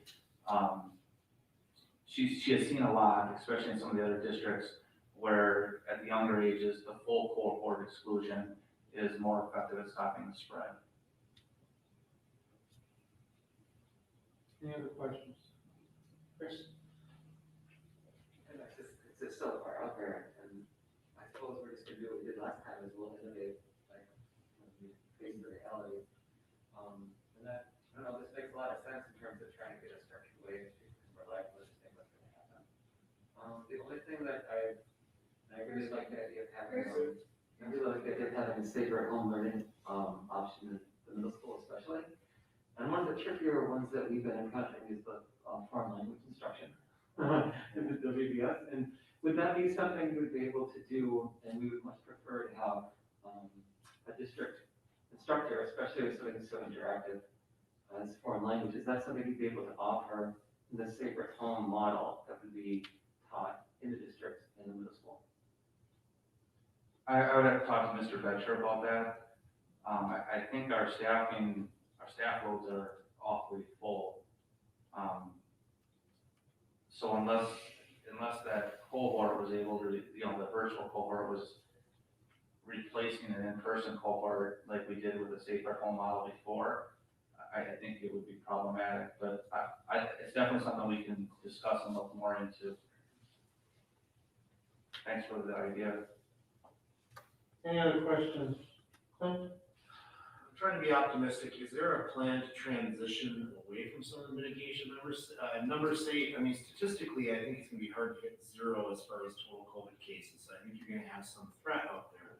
But I know I've talked to a couple families and clients that are concerned with whether or not this is gonna be kind of the new uniform, the mask and everything like that. So is there a point at which, the threat is not there? And I don't know, Katie talked about possibly doing away with some of those. I know that's quite scary to quite a few people out there, but it's also scary to some people to have this, when you say cohorts at the elementary level, that means that kids aren't able to play with their friends in the playground. So at what point is there a shut-off switch to this whole process? Well, I think that's when we talk about getting into that medium activity range. I think you'll see KT Gallagher recommend less restrictions. And if we could get down into the low range, that would be ideal. I'm not sure what the deal is going to be with the masks. A lot of that will be dependent on what comes from the state level. We've obviously complied with the state orders. Me and a bunch of my colleagues would kind of like to have masks all the time, and we're talking about January. The number of student absences this year has been way down, and I do think masks have something to do with that, but that's being a bit facetious. The point of the matter is, I think when we get to the medium level, which is hopefully soon, I think breaking the cohorts for the playground and things like that will be more possible, but it's really going to depend on what happens in our community. Jim? I guess last time, were you able to find any data on how many staff or students have developed long-haul symptoms, long-term symptoms from COVID? No, we don't have access to that data. Okay, so I just think especially since we're self-insured, looking down the road, if we have people with some major health issues because of COVID, it could impact our insurance policy and stuff. Right. All that. We may get an insurance report at some point that could shed some light on it, but at this point, we don't have that. Any other questions? Thank you, everyone. We'll move on. Item 5C, summer school update. All right, Mr. Mountain is here, and he's been doing a lot of work with Samantha White, our Director of Human Resources, and also Brian Seguin, Assistant Superintendent for Curriculum Instruction. And Mr. Mountain is just going to give a real brief overview of kind of the schedule and what the hopes are for programming this summer. Thank you. So, first of all, thanks for having me come in tonight. Is your mic on? I believe so. Okay, There we go. I gotta move into it, I guess. there we go. Thank you. Yeah, summer school. So, as Mr. Zanowski mentioned, this way, myself, Mr. Seguin, Parks and Rec, have been working pretty hard over the last month to try and come up with a plan to have summer school both in person and online and provide options for our students to participate and be a part of summer school this year. As you can see in the board docs, there is this save the date flyer, which will go out to all families this week at some point in time, highlighting kind of the direction we would like to go with summer school. You can see that section 1 will be from June 14th to 17th, 21st to the 24th, as well as the 28th through the 30th. There will be no summer school the week of July 1 through the 9th. Session 2 will run from the 12th to the 15th, and from the 19th to the 22nd. Once session 2 is completed, we'll have a fine art camp, July 26th to the 29th, and then we'll have a teen camp, which stands for Together Everyone Achieves More, August 2nd through the 5th. And then lastly, we'll have STEAM camp, Science, Technology, Engineering, and Math, August 9th through the 12th. Some of the highlights, one of the ones that we're most proud of as far as coming up with this, especially after last year being online summer school, is offering over 100 different course offerings, K through 12, to our students, both online and in person. We've also increased reading and math recovery courses. Obviously, due to COVID, we know that there's a need for that. So that's something that we've tried to implement into our schedule for the upcoming year. We still will be offering free classes for all students, free breakfast and lunch every single day, free busing, all weeks of programming, and then wraparound care for students ages 8 and up after normal summer hours through the local Boys and Girls Club, so we'll be partnering with them as well. COVID mitigation requirements, we're going to be doing a lot of the same stuff we're doing currently right now throughout the district. Masks will be worn by all students and staff. Students and staff will be expected to follow district social distancing protocols, and students will be cohorted for K through 8 to help ensure efficient contact tracing practices and safety for all students and staff. More information, our summer school brochure will be going out, looks like mid-April. So there'll be more information coming out about that. But families will be able to register online starting Monday, May 3rd at noon. And for families who do not have computer access, we'll be setting up appointments so that we can help them with that process as well. Are there any questions? Trish? STEAM camp, typo, you forgot the parts in there. Oh, I'm sorry. I'll make sure we fix that before we send it out. Thank you. And then, just because I can already hear people asking me this, so for Boys and Girls Club, do you know, it starts at ages 8, do you know what it goes, what the end age is? I believe 5th grade. I believe it's up to 5th grade. Yeah, okay, okay. Maybe, I don't know, if we could put that on there. Yep, absolutely. Any other questions? Do you know the reading and math recovery options, is that K through 12? Is that? Yeah, so, excuse me, we need to go a little bit more. Yeah, absolutely. So we'll also have we'll be utilizing the high school and River Heights again, River Heights mainly for the post-elementary grade levels, which will be a lot of the remedial work. We'll also, in the cohorts, we have remedial options at the high school for students, and we also have remedial options at the middle school, 6 through 8 level, and then the high school will have their recovery courses for kids who need to do recovery credits in certain core areas. Other questions, Glenn? Yeah, Jason, I don't know if this is a question for you or someone else, but as far as staffing it, it's maybe a little early. Any issues getting people to? No, and I sent out an email here about a week ago, and I had a very good response. We still have quite a bit to do, but I've been picking away at it here when I'm able. But I would say the majority of people. We had over 82 in my initial survey that I sent out. We had over 82 staff respond saying that they were interested in some portion of summer school. Other questions for Jason?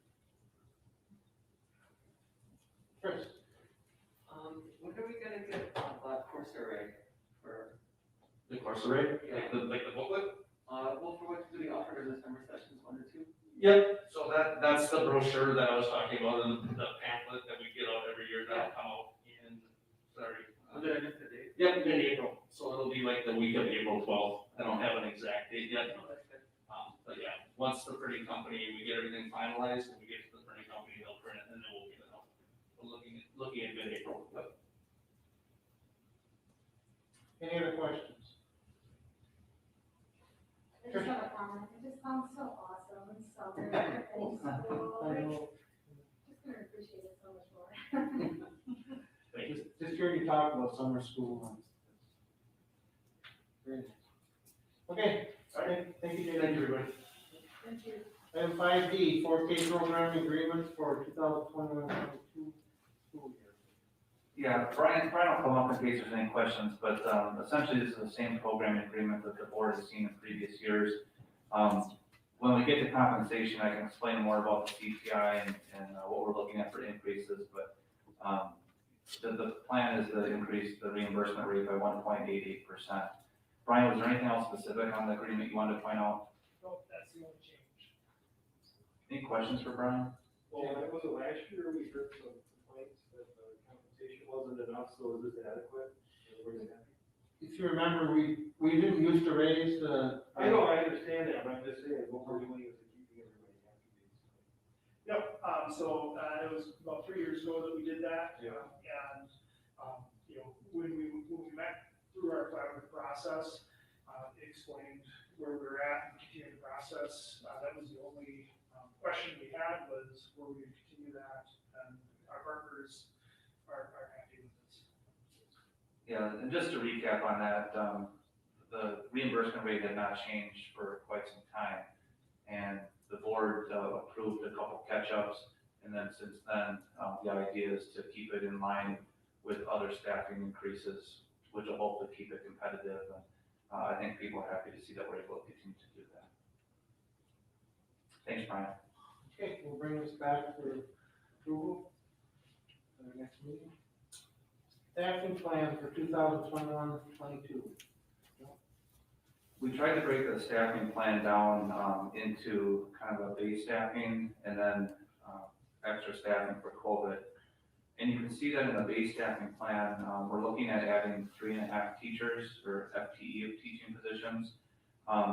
Special education, we need more teaching time for OT. Also, we're anticipating more special education teaching support at the middle school. At the high school, with the courses the board approved and with the student requests, Mr. Drake and his team is recommending the addition of a family consumer science education teacher. A lot of this has to do with personal financial management. Those courses are required and can be taught through FCE, they can be taught through business, and they can be taught through social studies. And based on the current staff makeup, along with other student requests, that's the area where we think it fits best moving into next year. As we look towards the COVID staffing plan, and this will continue to change as we have our plan brought to the board and approved eventually.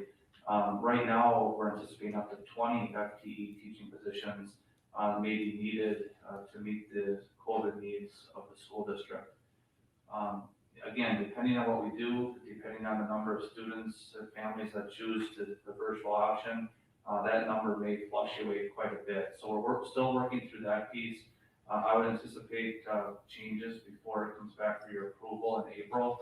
But just to kind of give you an idea of what that looks like, we added that to our staffing plan this year as well.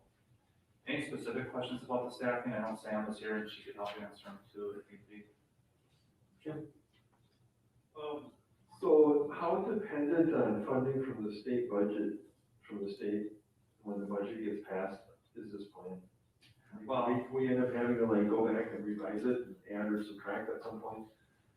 At this point, we're not anticipating, having to make changes to the staffing based on the state budget, unless it was to change significantly to the negative.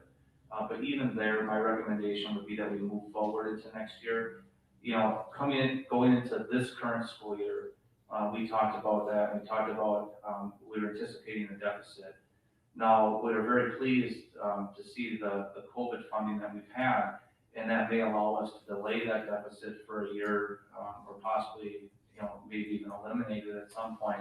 But you're well aware that we have had millions of dollars of expenses related to the pandemic. You know, I guess we're still waiting to see what's gonna happen with, this new federal legislation and see what that end up meaning for us. But I will say that the budget that the governor proposed, is very much needed and would go a long way in allowing us to not only improve, our base staffing plan, but also help us recover from COVID. Brian, was there anything else to the staffing plan that you wanted to mention at all? No, I think you did a nice job with it. Okay, thank you. Any other questions? Clint and then Chris. Obviously, I'm not an economic forecaster, but I can shed some light on this. Regardless of what budget comes out of the state, I think this next year personally, my understanding is we'll be in pretty good shape. There's some one-time funding that's gonna be coming out, the COVID relief, federal, and also what the state decides to do with it. Either way, I think our district will be okay for next year. I would anticipate if there's any challenge, it would be after this school year. That's where really I think the uncertainty lies. So I do think there'll be enough one-time stuff, but it will not be something that we can keep counting on for budgets going forward. That's where the adjustments are gonna have to be made, just from my perspective on it. To answer Jim's question. I guess this is just getting at the 2.5 increase for special education, and you brought this up before. And I assume that that increase in the special education is not addressing to needs that we currently have and we aren't meeting. I assume this is based on a prediction of incoming students we have coming in, because we're gonna bump up 34 to 37 students already for that enrollment spike. And then what is the indication that those students are special needs or special education students? Are those students coming from private schools currently that are now moving in because their schooling situation that they're currently in does not meet their educational needs? Well, first of all, I want to make it clear, not all the new students coming in have an IEP. Only some of them do. Tony does a really good job of caseload factoring, because every student is different. And some students have a lot of needs, and their IEPs have a lot of services that need to be provided, sometimes over one FTE. Whereas other students may have an IEP, but they really don't need hardly any FTE or appropriated towards them. But in Tony's projections, she feels that the OT is going to be needed based on incoming IEPs and based on changing IEPs. And then in terms of the middle school special education, that's based on looking at the current 5th grade class, knowing that those students are going into 6th grade. So then my question was, well, what about the elementary then? Could there be a corresponding reduction? But in analyzing the special education loads and then looking at the early childhood and the 4K class coming in, you can see there's not a corresponding reduction. So I do think our special education teachers are meeting the needs of our students, but it's an evolving process. Again, students are coming in and out all the time, and that's why we asked for 2 paras tonight in the action agenda. Tony has, and she will continue to ask for more resources if they're needed. Does that answer your question, Chris? Yeah, so these would be, like, I think we put our contracts as 1-year contracts. These would still be 1-year contracts, but we're going to need to have them for 3 years while they're in the middle school, because they're coming in from situations from elementary school. So these really are long-term staffing adjustments that might have to follow those students through in high school. It's hard to say though, because every year you also have students that move out and you have students that graduate. Sometimes students no longer need the services as they get older. Sometimes they need more services. It really changes. So it's not these FTE are not tied to a specific student necessarily. It's more of an overall analysis of what's needed each year. And then based on that analysis, we want to make sure we have enough staffing to cover it. You know, Tonya and her team, they do try to have looping and other strategies where, you know, teachers who may be most familiar with students sometimes stay with that student, or paras may stay with that student. There's a lot of different techniques and strategies that are used. But it isn't quite that simple as, you know, X number in, X number out. You know, it's a pretty detailed analysis. Does that help? Yeah, I was just thinking about what Dr. Anderson was talking about earlier as well, about some of our needs in terms of dyslexia and reading, and so this is a constantly evolving process that you guys are dealing with as these issues are raised, and we address them. So as long as our needs, our student needs are being met, no information is, making those things understandable to us, and that sounds good. But to Clint's point, you know, we have added, if you look at what we've added in the last few years, it is going to hit a point where we're going to have to reduce. And, you know, I think the COVID reductions, you know, those may be more clear than some of the other ones. But, you know, we are probably going to have to prioritize, you know, what services or what offerings, I should say, not so much in the special education area, but across the district. And a lot of that will depend on what happens at the state with the governor's budget. You know, I think if the state's able to go to 2/3 funding and do some of the things that the governor proposed, I think we're gonna have a lot better chance to continue offering what we have and hopefully build upon what we have. At the state level, if it, you know, doesn't meet that and it's one-time money and it's dealing with COVID recovery, you know, then we're probably looking at, you know, a year or two and then having to make some reductions. And that's one thing I'm glad I want to point out. If you look at the COVID plan, you know, there's 3 FTE in there. Let's see, 3 FTE for math interventionists. And so even though that's not class size reduction, one thing that's been clear is that our students are going to need more intervention in math next year. That's directly related to last year's shutdown and the challenges we've had with COVID impacting education. So after we recover from COVID, everyone knock on wood, are we still going to want 3 math interventionists? Probably. But, you know, that's what we're going to have to prioritize and look at everything that we have. And I, you know, try to identify what our resources are and then identify, you know, how does math intervention, you know, how much was the data support, and then what are other programs that we're offering. And hopefully we're not at that point where we're having to, you know, make those difficult decisions, but I would anticipate that at some point we will be. Any other questions? Okay. So the staffing plan will come back in April Yes. for approval. Item F, discuss SBME employee compensation plans and contracts for 2021, 2022. Leah and her team did great work costing this out, and it's not easy to cost this out.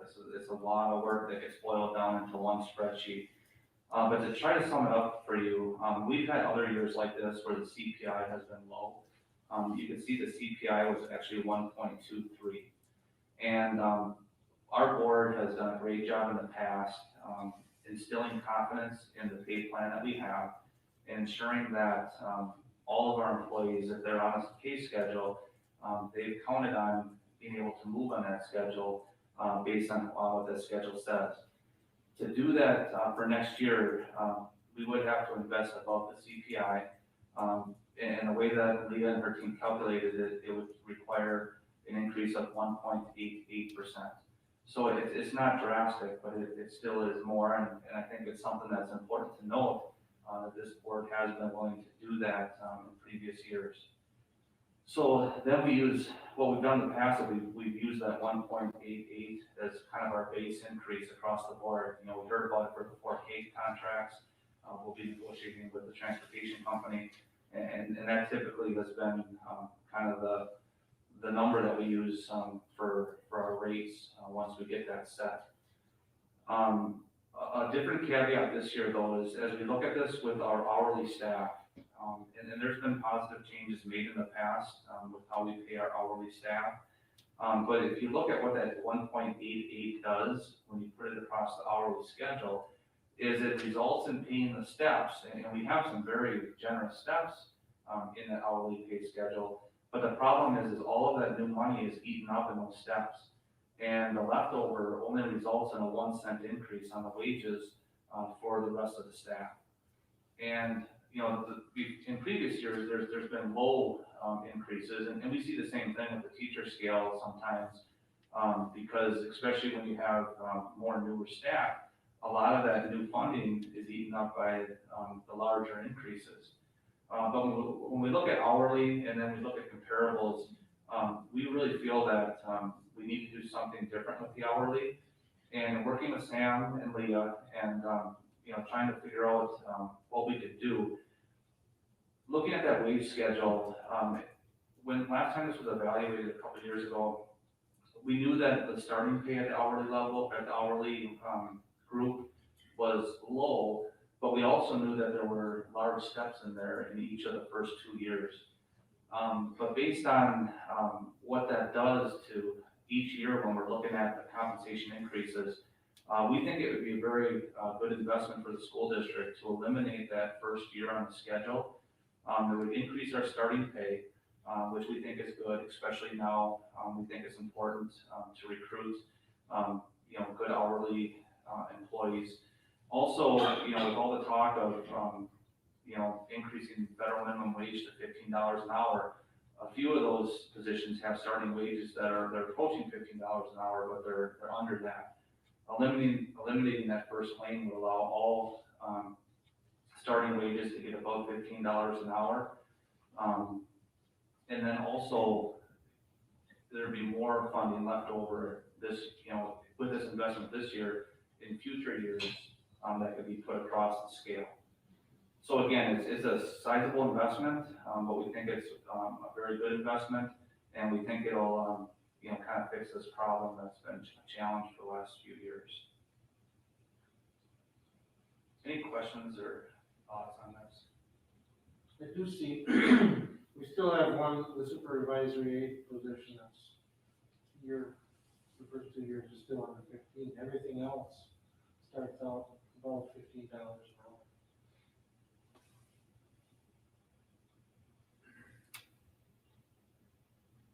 Any questions?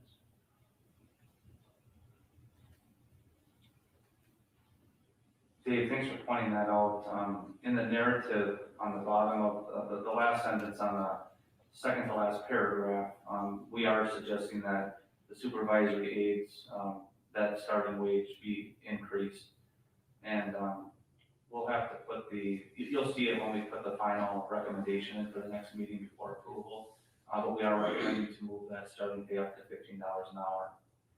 Once you add the 18 cents on to each of the cells, it gets pretty close.